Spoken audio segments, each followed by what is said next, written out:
Anger not expressed in a peaceful way begins to accumulate in the body. If you get angry frequently, it begins to feel like you are walking on eggshells most of the time. And if you do not have the skills to express anger appropriately, it will recur. Frequent recurrence brings on a state of anxiety, causing you to feel tenuous and stressed. Living in constant fear, feeling you are not good enough, eventually produces a state of anxiety. You begin to worry that at any time someone will have the opportunity to judge that you are not good enough. This makes you feel like a failure or loser, simply incapable, regardless of your actual abilities or achievements. If this feeling of anxiety is present more days than not, you become frozen in fear most of the time. Thus, compounding fear and anxiety, depression occurs and suffering increases. At its worst, you become so governed by fear that you lose motivation to do anything, giving in to the temptation to stay in bed and hide under the blankets.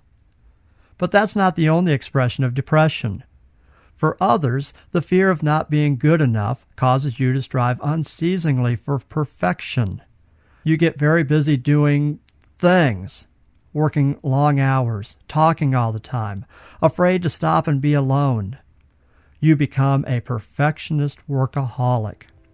Of course, you derive enjoyment from telling others how busy you are. It makes you feel important and accepted. But at the same time, you are not happy. At either extreme, even depression takes time off. There are occasional days when you feel good about yourself. Not many, but once in a while. Those are the days when you realize what you are missing out on in life. It's important to note here that anxiety and depression are clinical psychological diagnoses. The current discussion relates to them simply as emotional states. As an emotional state, depression is not a persistent condition. Some days are better than others.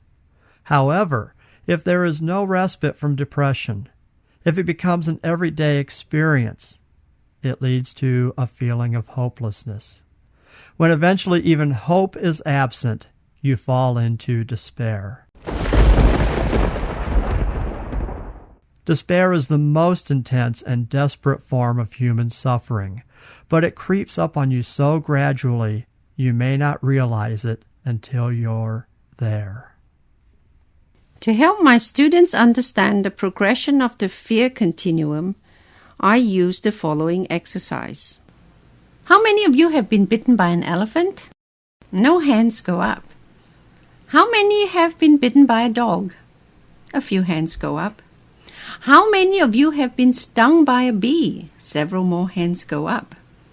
How many of you have been stung by a mosquito? All the hands go up. What did I tell you? It's the little things that get you. When one mosquito bites you, you may or may not notice. When you get a couple more bites, you scratch the itch. When 5 or 6 mosquitoes bite all at once, you get irritated. When a whole swarm of mosquitoes bite you all at once, you are completely overwhelmed. Fear works the same way. While interviewing clients, I draw a chart to explain how fear works in most people's lives. I then ask them to reflect on the level of fear in which they live. Most clients easily point out the level they are at. I give them a colored pen and ask them to mark that spot, and I date it. After a few sessions, we revisit the chart. Clients are happy to see that after their energies have been transmuted from fear into love, they find themselves at a higher level from where they began. Often, they're off the chart and happily declare they're not scared anymore. Hypnotherapy taps into your fears and changes them into love. As you become able to love, accept, and nurture yourself, you experience healing based on that transformation. It is a metamorphosis.